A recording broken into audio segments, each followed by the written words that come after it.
नमस्कार, मी प्रीती ज्ञानेश्वर घुले पाटील, शिवसेना उद्धव बाळासाहेब ठाकरे गट, युती जिल्हा प्रमुख परभणी।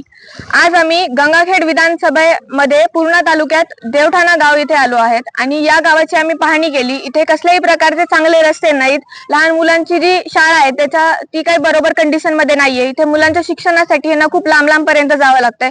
पाण्याची व्यवस्था बरोबर नाहीये, विजेची व्यवस्था बरोबर नाहीये। इथल्या लोकांचे खूप हाल होत आहेत आणि इथे जास्तीत जास्त शेतकरी वर्ग आहे। आज या लोकांच्या शेतमालाला सुद्धा भाव भेटत नाहीये आणि गंगाखेड विधानसभेमध्ये आजपर्यंत जे काही आमदार येऊन गेलेत, ह्या लोकांच्या या समस्यापर्यंत हे कधी पोहोचले नाहीत, या गावांपर्यंत ते कधी आले नाहीत। इथल्या रस्त्यांची कुठल्याही गोष्टीची त्यांनी पाहणी केली नाही। त्यामुळे आमची तुम्हाला कळकळीची ही विनंती राहील की विशाल भैया कदम यांना तुम्ही येणाऱ्या 20 तारखेला मतदान करा। हे आपल्या महाविकास आघाडीचे उमेदवार आहेत, शिवसेनेकडून हे उभे आहेत आणि ह्यांची निशाणी मशाल आहे। येणारे 20 तारखेला आपल्या सर्वांना, आपल्या सगळ्या घरच्यांना घेऊन विशाल भैयांना मतदान करायला जायचं आहे।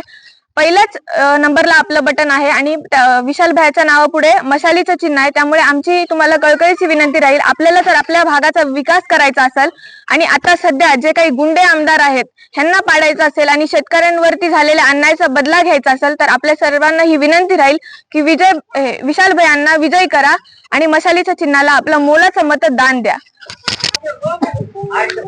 माझे पती विशाल विजय कुमार कदम यांची निशाणी मशाल। निशाणी मशाल 1 नंबरला बटन आहे। येणाऱ्या 20 तारखेला आपण सर्वांनी जाऊन मशालीच्या चिन्हाला मतदान करायचंय। विशाल भैया तुम आगे बढ़ो, हम तुम्हारे साथ हैं। विशाल भैया तुम आगे बढ़ो।